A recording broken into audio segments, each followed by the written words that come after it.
build the new Black Wall Street. Do it right, build wealth, live life, economic empowerment, real tips, insight on the new Black Wall Street. It's on the new Black Wall Street. Here's your host.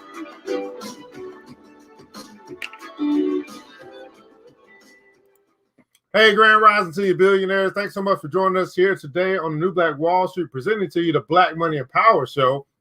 Black folk do talk about money, man. I'm your host, ERGJ, your certified financial educator, CEO of ERGJ Enterprises, ERGJ Black Bazaar, and international best-selling author of the book, The Black Billionaires Club. That book there is a study of Black wealth. It's a study of the 12 richest Black people in the world today and how they built their wealth.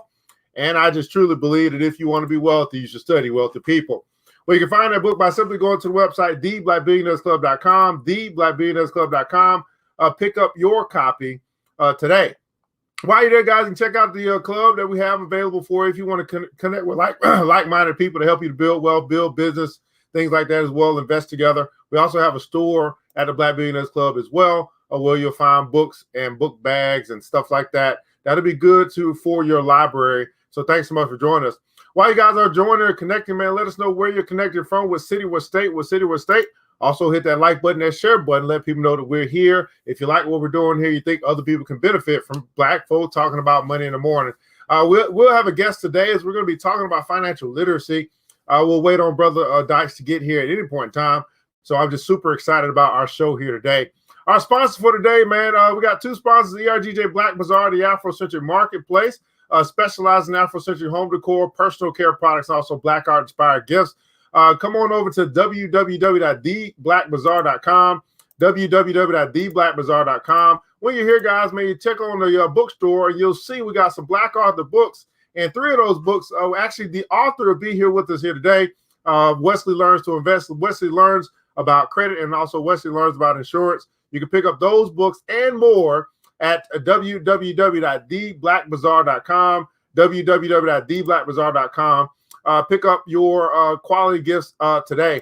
Also, Big Sis Media Group. Big Sis Media is a full service design, creative design agency that is here to take care of your most creative needs as far as visual and digital is concerned.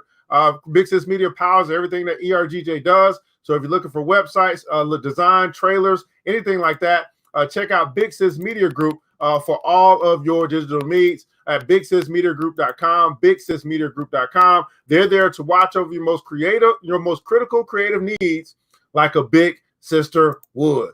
Man, what up, man? Let's see who is here with us here today. I do see our guest is up in the lobby. He'll be with us in just a second. What's going on, Brother Ray? Thanks so much for joining. Miss Vivian, thanks so much for joining. Brooklyn, New York is representing, man. Thanks so much for joining us here today on the Black Money and Power Show. Good morning to you.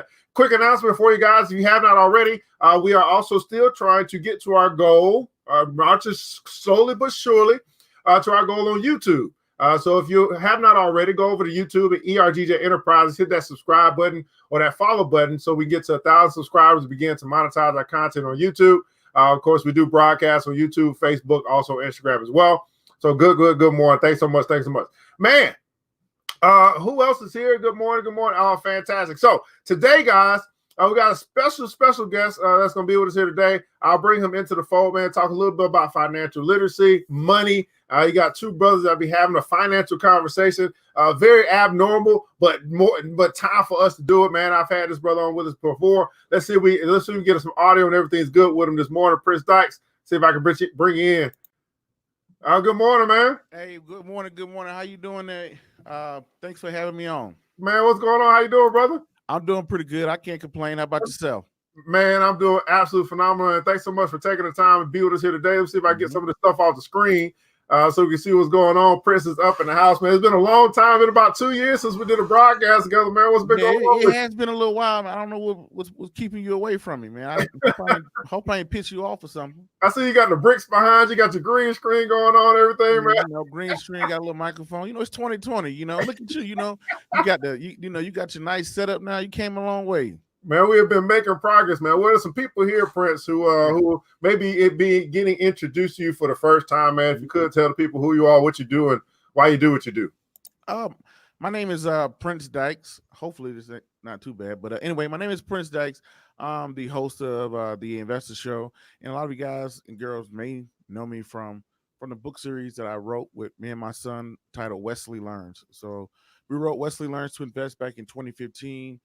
We published in 2015. Wesley Learns about credit 2017, and our latest book is 2019. Wesley Learns about insurance. So we wrote a children's book on insurance, credit, and investing over the last 5 or 6 years now. And the last one stars NFL Hall of Famer Terrell Davis. Founded the foundation, Global Children Financial Literacy Foundation, where we work with schools and boys and girls clubs and things like that. So, and that's pretty much me for the most part. Man, fantastic, man. You did. There's a lot more. That's pretty much you, man. You also, what's up with Royal Financial, man? You don't mention that anymore. That's dissolved. Are you still doing? Are you No, still? it's, no, Royal Financial Investment Group is still there. It's just that it's kind of more the backdrop, I would say. Like for prime example, I would say like people we're very familiar with maybe a Geico, or we may be very familiar with maybe a Geico or a Coca-Cola and things like that. But a lot of people are not familiar with a Berkshire Hathaway, which is the funding behind everything else. So everything that we see like Wesley Learns, the Investor Show, all that stuff like that, Royal Financial Investment Group is the one that pretty much publishes all of that stuff. So that's our that was the initial company. That's where everything started from, with making investments into different companies. Like we made investments into startups, and then we also started up things ourselves.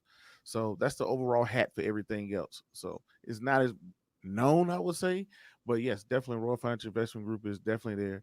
It's the one that owns all the publishing for all of the books, all of the shows, everything like that. So yeah. Absolutely, Prince. Now, if I'm not mistaken, man, I came across maybe an article, Mm-hmm. or you sent me something that's going on in Waynesboro. Is there a Oh, yeah. National Financial Literacy Day or something like that? I can't recall. What did I read? Yes, Wesley birthday last year. Wesley's birthday was declared March 16th was declared as Children's Financial Literacy Day in my hometown in the city of Waynesboro, Georgia. The mayor declared that last June. So this year in March 16th, we're going to be down there. Two of our partners, SRP Federal Credit Union and Queensboro Bank, will be there at the middle school there for all the sixth graders, for like 300 something sixth graders, to where we're going to have an hour or two with them. We're going to award some stocks to the kids because the kids, all of them participated in the Wesley Learns book club. So they pretty much read the whole. What our book club does is that you read the books. The kids have to take a quiz on the book, and if they read each one of the books and pass the quiz on each book, then they're eligible for our event at the end. And at the end, that's where we have like a little party. Maybe it's like pizza, things like that or whatnot. We go over the lessons that they learned in the books, and then at the very end, we award uh, one of the students a stock. Maybe now we awarded stocks in Coca Cola. We awarded stocks in um, Coca Cola and Nike, things that the kids are familiar with, to actually take the lessons out of the book instead of just talking about it and actually apply it to them. So that's something that our foundation we give over to the parents. So our foundation owns the shares, and if the child wins, if they win the raffle, then we give the stocks to the kid. Man, so wow, Mm-hmm. that's pretty phenomenal, man. So Mm-hmm. so obviously, I'd imagine there's some education going on about stocks, and of Mm-hmm. course, main portion of this show is they really to educate those that are just like kids that just simply don't know. Man, talk to us a little bit about understanding this word called stock. What is it, and why is it so important and valuable? Because I Mm-hmm. would think the kids want some candy, but y'all giving them some stock, man. So what's Yeah. the takeaway from that, man? My thing is that I can buy kids toys all day. I could buy them toys and gifts, but I know it's going to be worthless. And I don't want to be the pie in the sky person where they tell you stuff, but you don't know how to do it. Nobody tells you how to execute. Everybody tells you how to do something, but they don't tell you how to execute it. For prime example, they would tell you how to, hey, look, you should invest and you should do all this other stuff, but nobody actually execute. And I just felt as though giving a kid a stock or awarding a child a stock is a better way of doing things. Now, the big thing I like about not only the stocks is that when we look at the world, the only way to get ahead really is to invest, right? We have to invest in something, and there's only four ways you can invest, which is i.e. real estate, um, business in somebody else's business or your own. Either you're investing into somebody else's business or your own, real estate, stocks, or yourself. That's pretty much it. So you invest in yourself by making yourself more marketable. You got real estate where you can buy properties, rent properties, land, all type of good stuff like that. And you have stocks, so our business, you start your own business or you invest in somebody else's business. So when I look at that all together, that's the thing that we look at the most. So when we go across the platforms and we go across the globe, people like to say, well, I'm in this financial situation and the only way to get out of it is to invest. And then when you're looking at the world of investing, real estate could be a little difficult to get into, may cost a lot of money, right? Depending if you're trying to buy a piece of land or whatever the case you may be. But one of the easiest ways to start investing is probably stocks. Invest into some of the things and becoming very familiar with some of the things that we utilize every single day. And the thing about it, why it's so important for a child is the reason why you have people that's tuning in today or catch the playback or whatnot that are so new to this and trying to learn about this because they wasn't introduced to these topics as a child.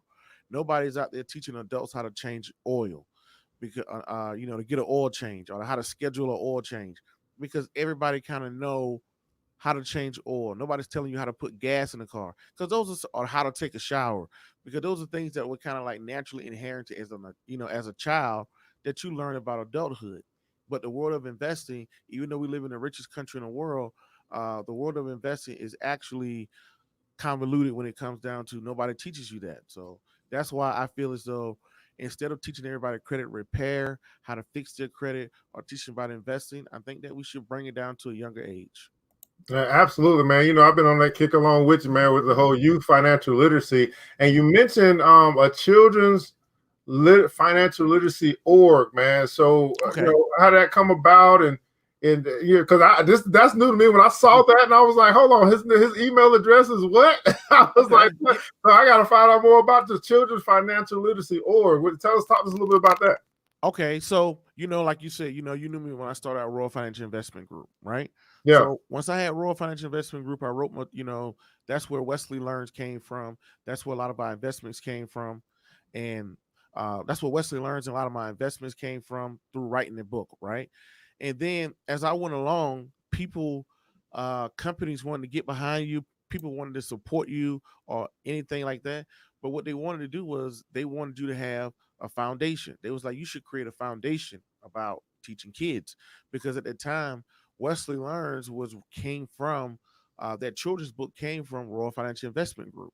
So I decided to break it off, and my ultimate dream is to have my for-profit to fund my nonprofit. So that's why I created the Global Children Financial Literacy Foundation. As you know, I was doing stuff in Japan, overseas and Korea, stuff like that, Hawaii. And even though Hawaii is not overseas, but most people consider it that. But I was doing a lot of things, not in the continental United States. So I came up with the foundation that we launched in 2017 called the Global Children Financial Literacy Foundation. And we made Wesley Learns the flagship. So that's it pretty much opened us up for more support.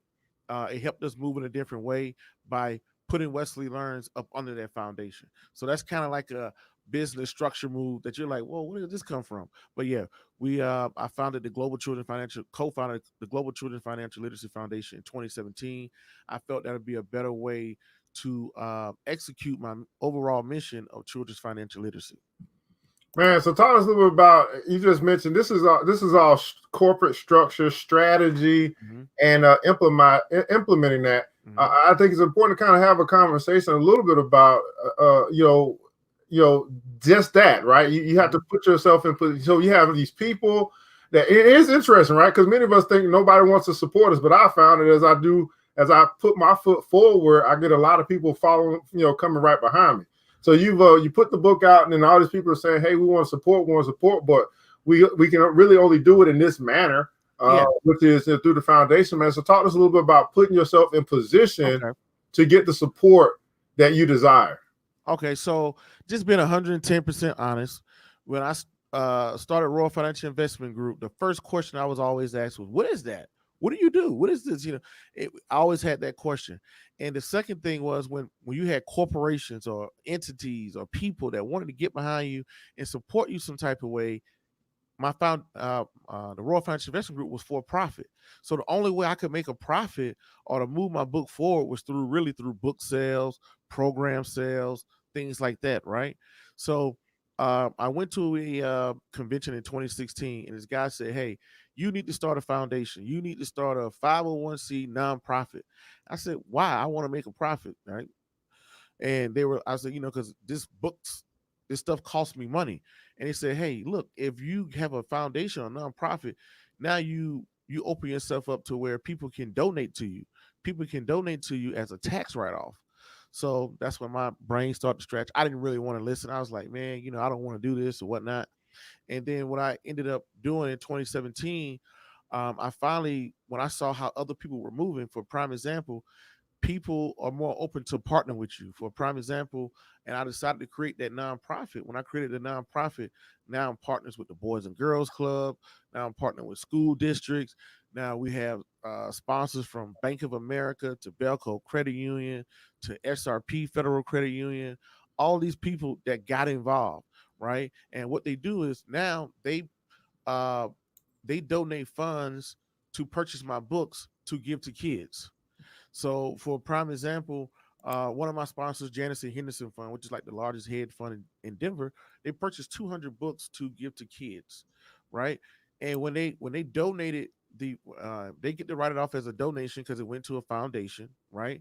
And what my book series, 9% of my book series goes to 9% of my book series goes to my foundation.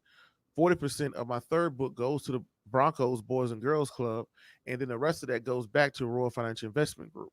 So it was able to put me in a situation to where now, if corporations, companies, people, not only do they have to just buy my book and that's it, they can make a donation to help you move your mission forward, to partner with schools, to do things like we're doing in the city of Waynesboro.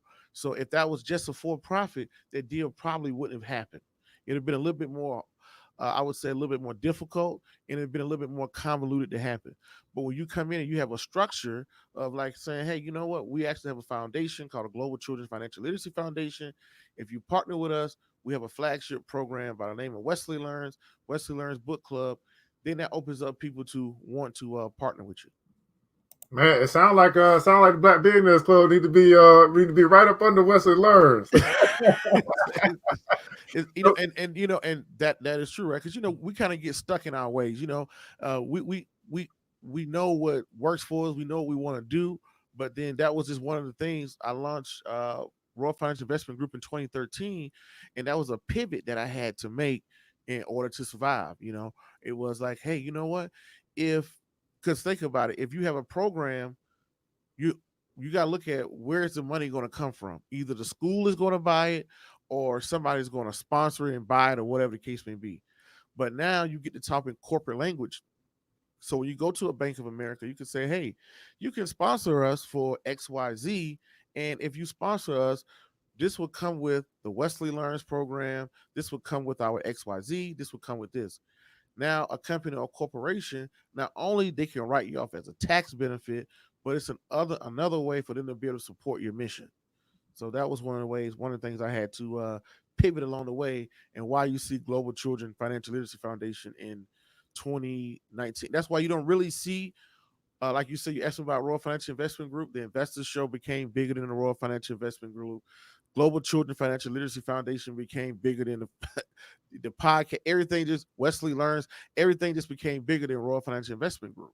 And it's like having, I guess, if you are the manager and you have a singing group, and this singing group you may have, I don't know, a lead singer. You want to put that lead singer up front. If everybody loves that lead singer, you need to put that lead. That's how the lead singer ends up going solo, because everybody loves that thing.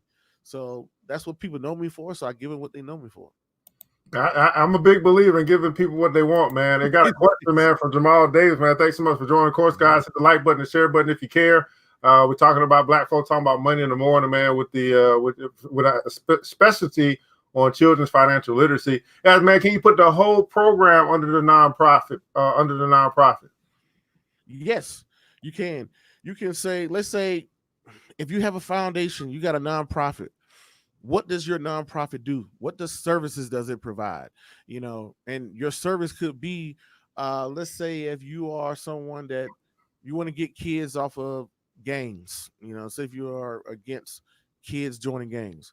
So your program could say, hey, look, I have the, Stop the Gang Foundation. And under the Stop the Gang Foundation, we have a program called, No Gangs. And in that No Gangs project, we offer a 4-week program where we feed kids, bring them in, clothe them, do XYZ, blah, blah, blah, blah, blah.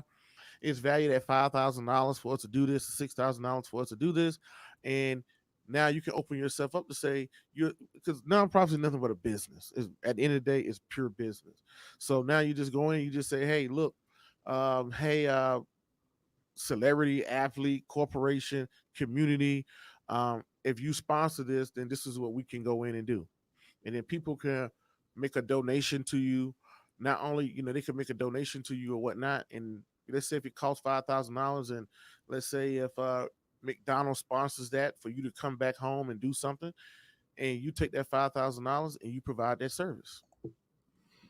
Man, I really like the process or the journey that you kind of going through, right? Because a lot of times I see people that just want to kind of just make a social impact and they just go straight for the nonprofit without really having that mission behind it. It's almost as if this nonprofit just grew out of what you were already doing from a for-profit standpoint, from some other things as well, which it's like it's like a natural phenomenon. It's like a natural occurrence. It's like the next thing to come up versus maybe just kind of focusing on that and trying to go that, and then now you have to go and grants and competition and all this stuff for money. Whereas it was just a natural progression for what you was already doing. And I say it like this to tell people all the time that success leaves clues. Mm-hmm. And it must have been that these clues were coming up and people were saying these things. You didn't want to hear it at first, then they kept coming back, and eventually you started listening to the universe or the world or God or whatever it is that you attributed to. And you're right. It's like one of those things it's an evolution. I've slowly had to evolve, right? I slowly had to, and it's natural selection, I like to call it. In business, you kind of taught, if you don't do what people want you to do, you just disappear. You keep trying to give people macaroni and cheese and they want ribs and you keep trying to serve that, then people just going to not support you. You're going to disappear. Natural progression, right? So it was like you said, had I started this foundation just out of the blue in 2017, is nowhere in the world it'd be where it's at today. You're someone who's known me for years before that. So you already know, like, well, Prince was already doing this. This was just a pivot. He just pivoted to the left. He already had the book series. He already had this, but it was just learning of, I didn't know what foundations were. I knew, hey, I want to put out this book. I wrote this book. I think it's cool. Sell the book. That's it. Then it came out, hey, you need a program. And I was like, okay, now you need a program. Well, who's going to purchase the program? And you kind of get stuck in that one avenue of doing what everybody else is doing, to where you kind of get opened up to say, hey, you know what?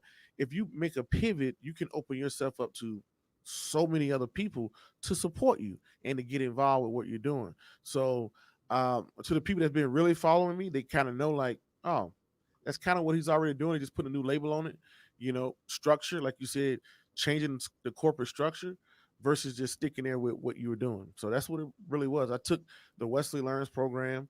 We created a book club that got into pretty much every book club, every Boys and Girls Club out here in Denver. We did a partnership with the Boys and Girls Club where we said, hey, if we do this, by you doing this or whatnot, when people support us, we'll support you. With every book sale, we're going to kick back to the Boys and Girls Club.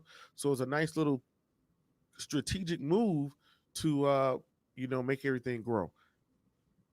Absolutely, man. Now, I know you mentioned quite a few things as well, brother, and there may be some things we want to kind of share with the people for those that want to kind of follow. You mentioned, I heard you say the Investor Show, man. Yeah. Talk a little about the Investor.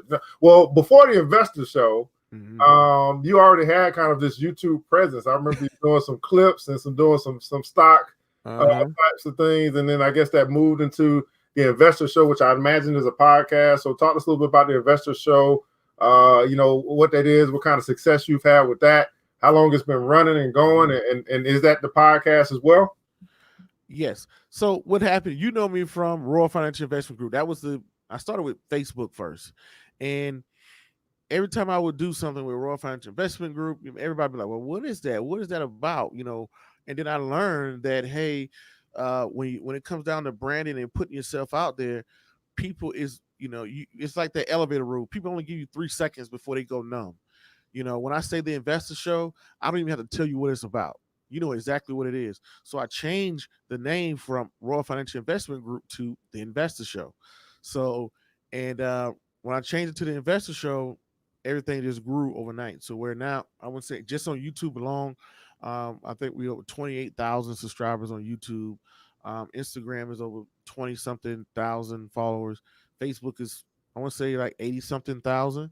And you're talking about just on YouTube alone, I know it earns about 2,000 to 3,000 views per day just on financial literacy. And we've been reached out to everybody from TD Ameritrade to E-Trade to different type of celebrities. Any company you can, I won't say any company, but a lot of recognizable financial companies and whatnot. So that was another pivot move. Was if I said, guys, follow me on Royal Financial Investment Group. Well, what is that about? An investment group? I don't know. But when I change the name to the Investor Show, or if I reach out to somebody and say, hey, you want to be a guest on the Investor Show, it was easier to convey. So the Royal Financial Investment Group gave birth to the Investor Show. It gave birth to Global Children Financial Literacy Foundation. So that was another pivot. And then, also the podcast. It's a podcast as well. It's a YouTube channel. It's an Instagram. It's a Facebook. It's a podcast. The podcast is on everywhere from iHeartRadio to iTunes to Google Play, pretty much anywhere you can get podcasts. And the podcast grew to, where it's, the last time I think I looked, it was earning about, I do one episode usually a week, and it gets about 4,000 listens a month, right? So the podcast grew, the YouTube channel grew, Facebook, Instagram, everything grew, but it was a pivot that I had to change it to the Investor Show, and it was Royal Financial Investment Group is still there, but it was a pivot to for it to be easier to convey. Because every time I say Royal Financial Investment Group, everybody, what is that? And I had to be like, well, it's a financial literacy show, it's blah blah blah. Versus if I say the Investor Show. If you're on YouTube, you see the Investor Show, you're interested in finances and investing, or Google, people usually follow it. So it's another way to that I learned that was very easy to get across to people, and that's why I changed the name from Royal Financial Investment Group to the Investor Show. And everything grew. Even with the Investor Show, it grew exponentially. It grew way past Royal Financial Investment Group. So Yeah. Now you've had some. So talk to us about some of the. You've had some notable interviewees and stuff on your Investor Show. Talk to us a little about some of your more notable, guests. oh man, from everybody from, I don't know, football players. I don't know. I'm gonna say football players. Like the third book was NFL Hall of Famer Terrell Davis, who's on the NFL Network. Denver Broncos legend. To Rod, if you're a football person, Rod Smith. Basketball person, Metal World Peace. If you're an actor person, Tyrese. To his new movie Black and Blue. To Wolf of Wall Street, Warren Buffett. Uh, I just got this book just 2-3 days ago. His latest book on his life. This guy writes a book on Buffett's life every 2 years. He's been doing it for the past 40 years. He put me in his book. He put me in my in Warren Buffett's book, and that comes out in May, I think, or whatnot. So that was pretty cool. But from Warren Buffett to Jordan Belfort to that's the Wolf of Wall Street to football players, financial advisors. CEOs. I forgot about the CEO of Dairy Queen, the CEO of Red Robins. It's been a lot. Crazy that you say that because I got to go think about it now. But it's been a lot of football players, basketball players, a few actors, a lot of CEOs of Fortune 500 companies. Not a lot, but a couple of those. People from some of Dave Ramsey's people. So it's been a two, and I want to say my pinnacle was probably going to dinner with Mr. Buffett himself. So So talk us a little bit about, man, what is when you start talking about these notable people that have actually been on your show, which is on YouTube or Facebook or a podcast, like what would you say are some things for people to understand about what entices these people to come onto the show? Because they may look at it and say, man, I mean, who is Prince Dykes? You know what I mean? The investor show, it's a small up and coming type of thing, but you've had some notable people come on. So talk about some of the things that other people, more high profile people may be looking for to even participate in a YouTube show. I mean, it might be, it's probably not that big to you, but it might be big to other people because they're like, wow, wait a second here. Yeah. And we've been distributed. We do a show in Hawaii. We do a show here in Denver. So I would say it's a little bit bigger than that, right? Instead of just YouTube. So we've done some things where we do a local show in Hawaii, a local show here in Denver. We've done shows in Omaha, Nebraska. So I think what entices people really, number one, you just have to get out and really know people. Some people I like to sit back and send emails, which is not a bad thing, but you can't, you just got to get out and go to conventions, get to know people, and then it's kind of like a chain reaction. Where what I mean by chain reaction is once one football player do it, another football player does it. If you get somebody of influence, the CEO of Dairy Queen, you know him, so guess what? Now, prime example, Warren Buffett. Warren Buffett is cool with you. Who is his best friend? Bill Gates. So now, no matter how big you are, if his buddy says you're cool, Bill Gates is going to be a little bit more open to talk to you because you're friends with his buddy. You had one Hall of Famer do something with you, you open up the door for somebody else to want to do something with you. And it's like this little, I would say it's like these little chain reaction. When I was in Hawaii and I was doing the show physically in Hawaii, and you're using their platform, so naturally now that brands out your platform. So it's just people feel comfortable with other people once they see you in that arena. Then plus it's not just a show. Some people like your books. Some people like what you say. People just gotta like you. Then you get a nice little following, especially even though 28,000 subscribers on YouTube is not a lot at all, but it's big in the financial literacy space. So, what runs social media is entertainment. Second is education. So if I was a comedian, I have a very small channel. But if you're in the financial literacy world, as you already know, it's very hard to grow a organic following off of financial literacy. So 10,000 subscribers don't sound like a lot if you're a comedian, but that's a lot if you're a financial person. So it's really your market, your niche, staying in your niche. And one football player, his buddy's in the Super Bowl. His buddy knows this Hall of Famer. One Hall of Famer knows another Hall of Famer.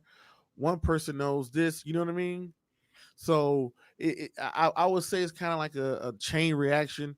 You know what? I think it's social proof more than anything else.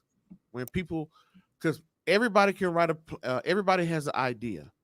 Very few can make a plan, but only the elite can execute. Right?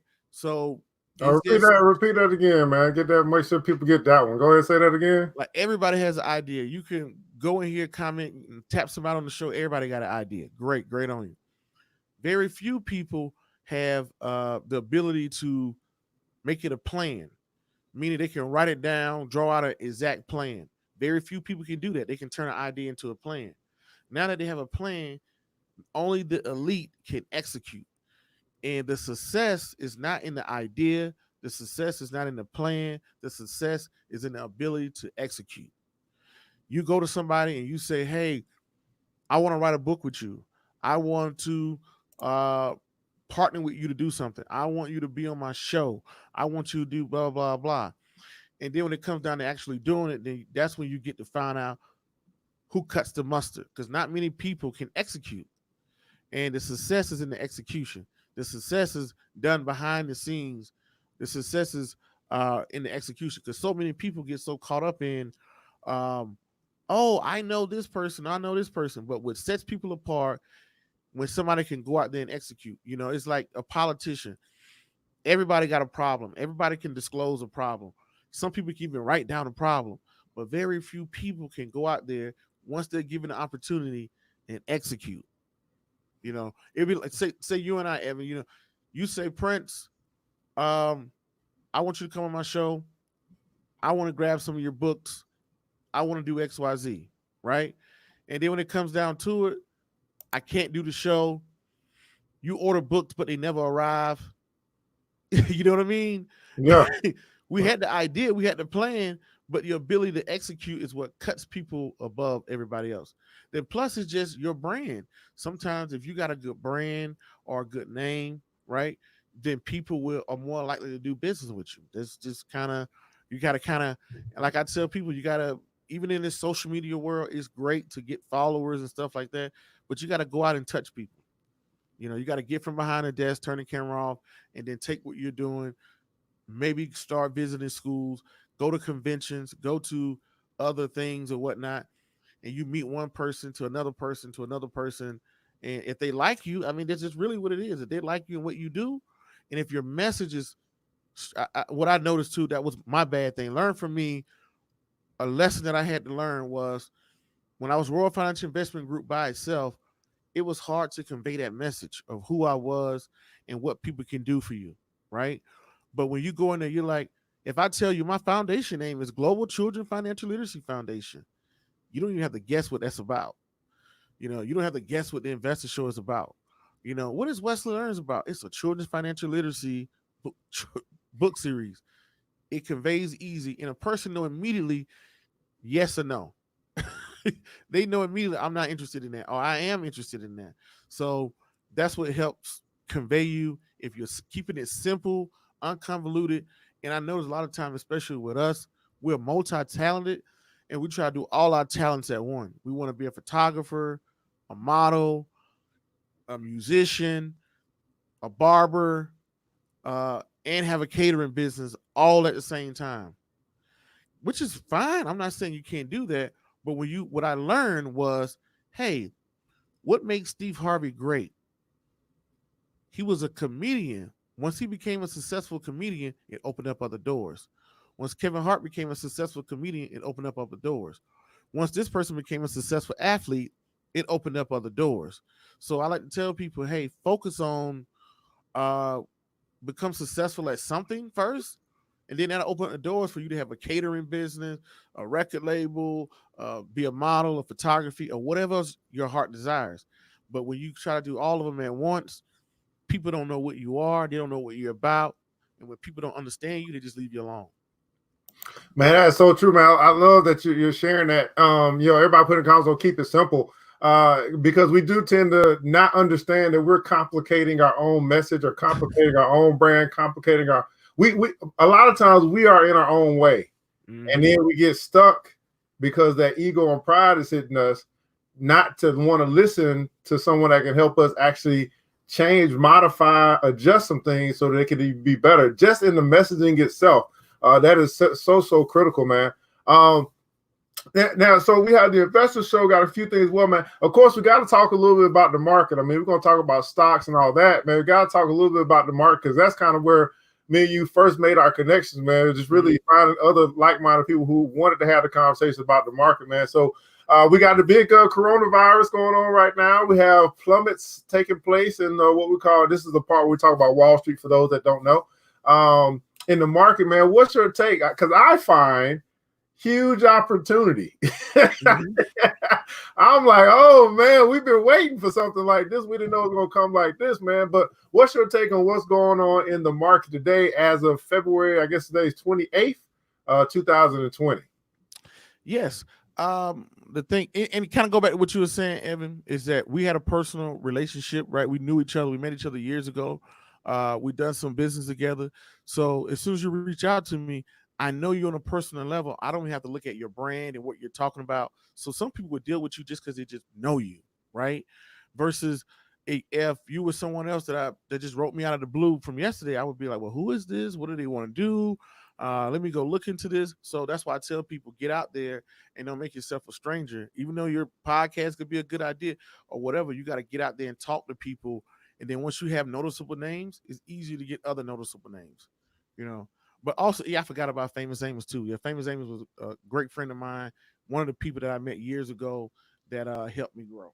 But anyway, not to get away from the topic, yes, the coronavirus, the market is controlled by three things, which is essentially behavior, technical, fundamental, right? And the market is controlled by fear and greed. And it tells you in the headlines, the coronavirus fear, right? So we know, does this connect to the market? Yes, right? And I was saying this the other night. Does it connect to the market? Yes, because it affects our supply chain. Everything is made out of China. And if they start closing down factories, manufacturing is a leading indicator of where the economy or business is going. If manufacturing hours are up, that's why people pay attention to it. If manufacturing hours are up, that means that if people in the factory are working more hours, that means that if people in the factory are working more hours, that means they're producing more product. If they're producing more product, that means that companies are probably buying or ordering more products. That companies are buying and ordering more products, that means they're going to sell them. And as you are starting to sell them, that means that you're going to turn a profit. And as you turn a profit, that means that, the economy is going to do well. So now we had a coronavirus. The market does not react upon what's happening today. The market is always predicting the future. So right now they're saying, hey, Apple had already projected out, Nike had already projected out how much earnings they were going to make this year. So when something like this happens, this could affect future earnings. If this can affect future earnings, the market reacts because the market is based off of the future, right? Of course, we have hit a correction. A correction is when you see a 10% drop off of the Dow. We haven't had a correction in a long time. This is the longest running bull. Now we're in threats of going into a technical recession, which is 20% drop off of the Dow. So when I look at things like this, of course, be greedy when others are fearful. That was made famous by Warren Buffett. Be greedy when others are fearful. When everybody else is scared and throwing away their Google, throwing away their Microsoft, throwing away their Apple, throwing away these historically great companies that are still great, they're throwing away their Berkshire Hathaway or whatnot. Of course, I'm going to be there to pick them up.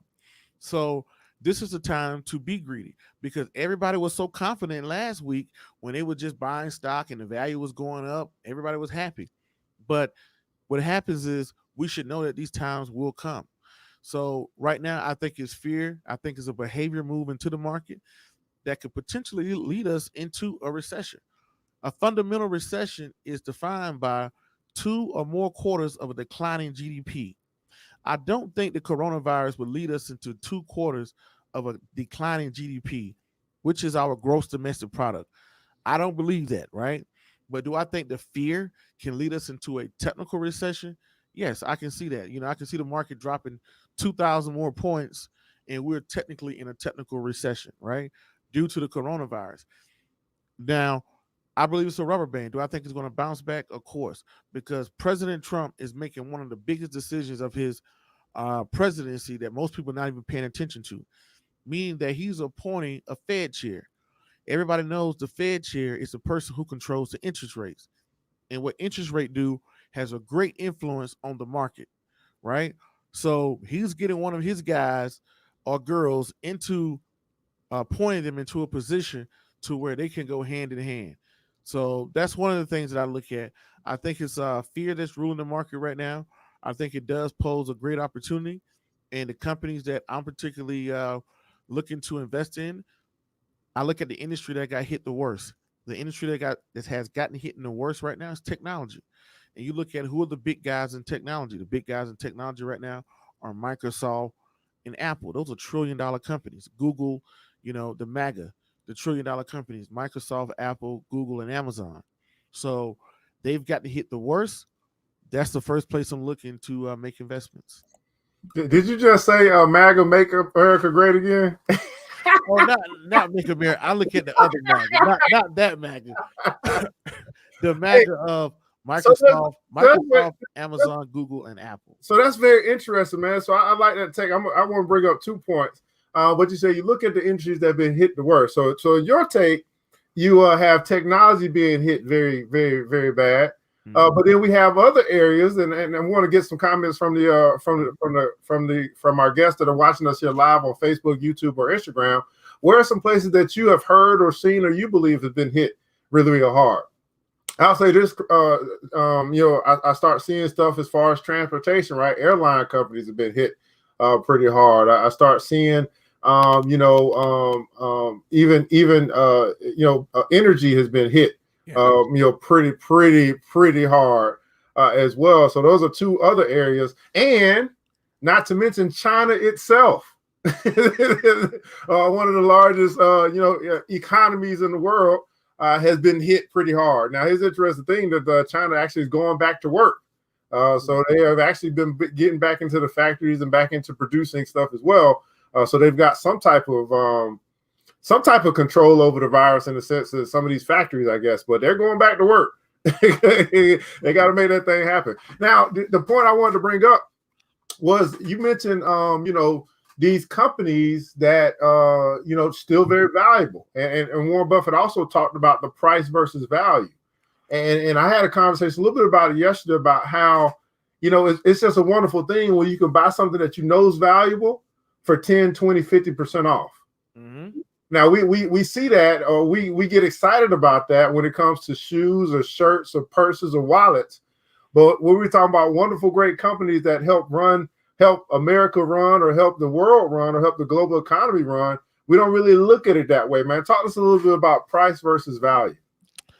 Like you said, coined by Mr. Buffett himself, price versus value.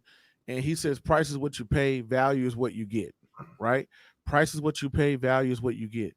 And the thing about it is that we're more comfortable with buying liabilities versus assets. I challenge anyone out there that's listening now on the playback, anything like that, just take a $200 Walmart gift card and then take 2 shares of Walmart and stand out in front of Walmart. Now you ask people, hey, do you want this $200 gift card to Walmart, or would you like 2 shares of $200 worth of Walmart stock? Most people would take the $200 gift card, because the reason why is instant gratification. They're like, well, I can get this $200 gift card and I can get a buggy full of groceries that I know are going to be worthless by the end of the month. But if I get this Walmart stock, I don't know, or whatnot. And here's why. The reason is, in life, we're comfortable with liabilities. We're comfortable. We see value in, hey, I buy this, I take it home. I remember it was a student that won 2 shares of Coca-Cola stocks that my foundation was going to give to him. And so that means the mother had to open up a custodian account, and my foundation was going to gift all 2 shares of Coca-Cola. And what ended up happening was the mother wasn't interested in the shares of Coca-Cola. She was more interested in the 2-liter Coca-Cola than the shares of Coca-Cola. She was like, oh, stocks that go up and down, I don't know about that, but I'll take that 2-liter, right? And that right there tells you the mental. And I was the exact same way. I was a person who was very comfortable with buying liabilities, but when it came down to investing, I was like, ooh, I don't know. Even though the stuff I was going to buy at Walmart, I knew it was going to be worth nothing. I went back and I was skeptical, right? I was like, well, I don't know about investing, but buying something, I was cool. But I had to shake my mind. People look at, man, buying Apple at $200-$300, man, that's a lot of money. I don't know if I want to buy Apple at $200-$300. But how much does your iPhone cost, right? Or how much your MacBook costs? So people are more accustomed and used to buying liabilities. We're very comfortable with buying our liabilities, but we're skeptical when it comes to buying assets. And what I think it should be the other way around, when we're comfortable with buying assets and we're skeptical of liabilities. Yeah, absolutely, man. Great word for you, man. We got our brother Jamal, man, that's trying to make sure he stays able to stay in contact with you, man. How can people follow you or support you got a couple things going on, but where could people connect with you, Prince? I'm on Facebook, Prince Dykes, Prince. I'm on Instagram, I'm on YouTube. You could just Google my name, Prince Dykes, and you'll see me pop up all over the place. But we have the Investor Show, which is on YouTube, Facebook, Instagram, iTunes, Google Play, Amazon Music, pretty much anywhere you could grab a podcast. You can check that out. Our book series, Wesley Learns, is hardcover, paperback, ebooks, audio, which is pretty much available anywhere you can purchase a book online. So many places, from of course, the Amazons and iTunes and stuff like that. Uh, I'm on Twitter, but I don't really tweet. But I don't really, I never really got into Twitter like that. But I am on Twitter as well. But I'm pretty easy to find to hit that like button and stay in contact. Absolutely, man. I think it's since we're talking about some places you can get this book, one of the places you get the book is ERGJ Black Bazaar or the Black Billionaires Club. If you could, man, talk to us a little bit about Wesley Learns About Credit. This is no, that's your second one. I believe that's the second one. Yep. Let me pull up. Yeah, we'll just go in order. Just start here. Okay. Talk to us about Wesley Learns About Credit. This is the author for this book. Hopefully I can bring you back for the Black Author Speaker Forum on March 12th, but I don't know if you may be available. We'll talk about that later. Talk to us a little about Wesley Learns About Credit, man. Oh, well, Wesley Learns About Credit. This one was released in 2017. The launch was actually hosted by Mr. Wally Amos, the founder of the cookies, the famous cookies, famous Amos. This one, it give kids a soft introduction into the world of credit by telling kids, how to, in a storyline, you'll learn how to build credit. You'll learn what is credit, how to build it, why it's important, what makes credit go down, and also how to repair it. It's a nice, fun-filled story about Wesley and his dad. And this is the introduction of Uncle Rob that comes along, who don't make the best financial decisions, but throughout him not making the best financial decision, Wesley learns a valuable lesson on what is credit, why it's important, what makes it goes up, and what makes it goes down. And he also learns how he can build credit as a child. Man, good, man. Children Financial Literacy book, man. We also have Wesley Learns to Invest, man. I think this is the flagship, the one that started it all, man. Talk us a little bit about Wesley Learns to Invest. Yes, Wesley Learns to Invest is definitely the flagship and, the bestseller out of all of the books. It was released in 2015, wrote it in 2014, published it in 2015. This is like the world's first one teaching kids, taking the world of investing and putting in a children's storyline of Wesley. He wants to buy he wants to buy a toy for his birthday, and his dad gives him a valuable lesson of how instead of buying toys, he can invest into the companies that make the toys. So Wesley learns a valuable lesson on assets and liabilities. What are stocks? He learns now assets, liabilities, appreciation and depreciation, and he also learns what dividends are as well in this book, Wesley Learns to Invest. Wesley Learns to Invest, man. And then the latest one that just got added, released was Wesley Learns About Insurance. Yes, this is like the world's first children's book on insurance. So what this one does is it again follows the Wesley Learns protocol of Wesley and his Uncle Rob. Uncle Rob is not making very good financial decisions, and he doesn't have insurance. So along this lesson of his uncle not having insurance, Wesley gets to learn what is insurance, why is it important. And this is stars NFL Hall of Famer Terrell Davis, as in Terrell Davis kind of gives them a valuable lesson on insurance, the different types of insurance, how it's important, and how kids can actually build wealth via insurance as well. So a great introduction for insurance with this one. Man, absolutely, man. And I'll be you can check out the Black Billionaires Club or ERGJ Black Bazaar. I do have the books available for you to pick up. And I actually be actually going to a scholarship luncheon this Saturday, Prince. I'll be featuring your books. You got kids that are graduating or graduate from high school, going off to college. Got grandparents that'll be there, so I hope to give them some exposure to financial literacy, man. Hey, man, great question to ask, man, because again, this is a ride we've been on for quite a while. We have a community that complains about what's not being taught in school, but I tell people all the time, this is a personal decision to learn about money, learn about finances. Why is financial literacy so important, man?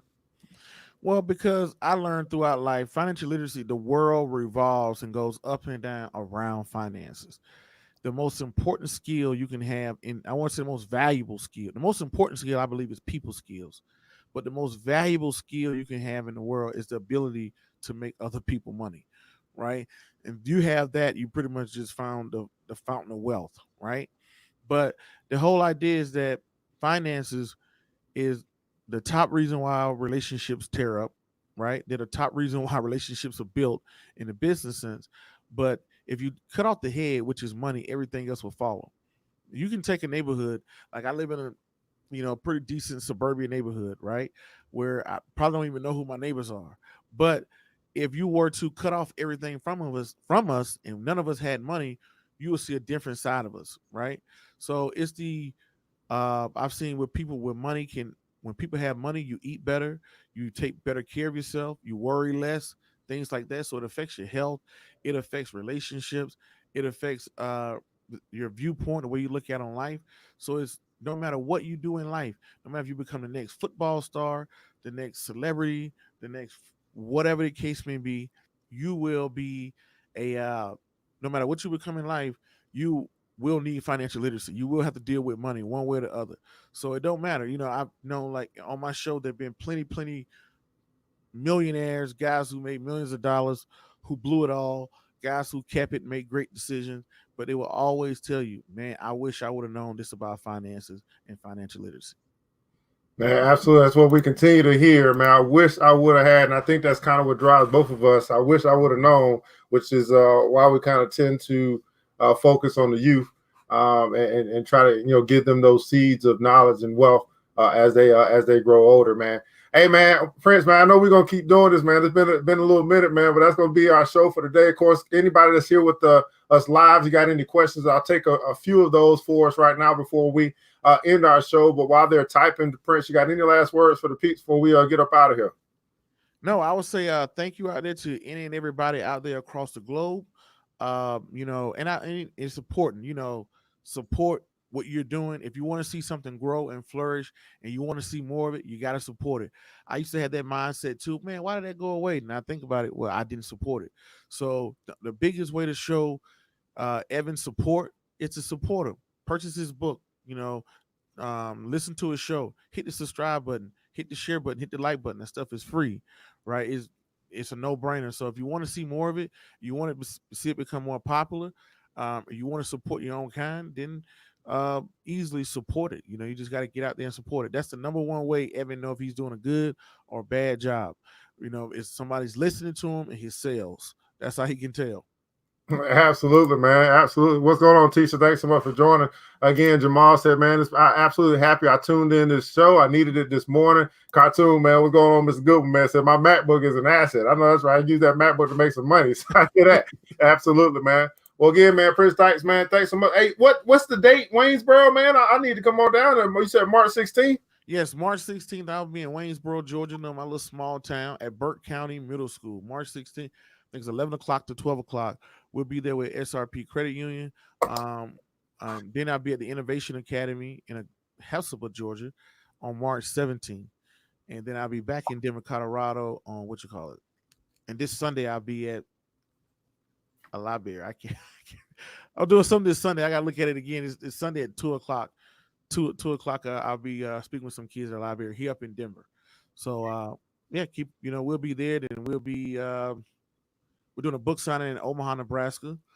Doing a Berkshire weekend. I'll be there. I think I got like 2 more things for the school here.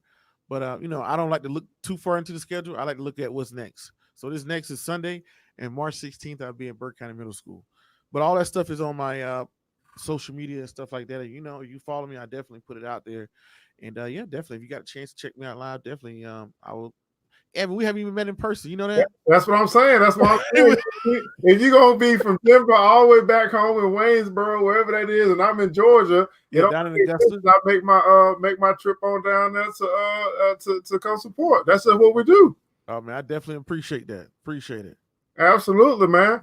Well, Prince Dykes, man, again, thanks so much for being with us here from the Investor Show, author of 3 different financial literacy books through the Wesley Learns platform, all in Boys and Girls Club, just doing his thing. Man, it's just wonderful to see growth and progression. I think that's the word of the day, progression. Everybody putting console progress.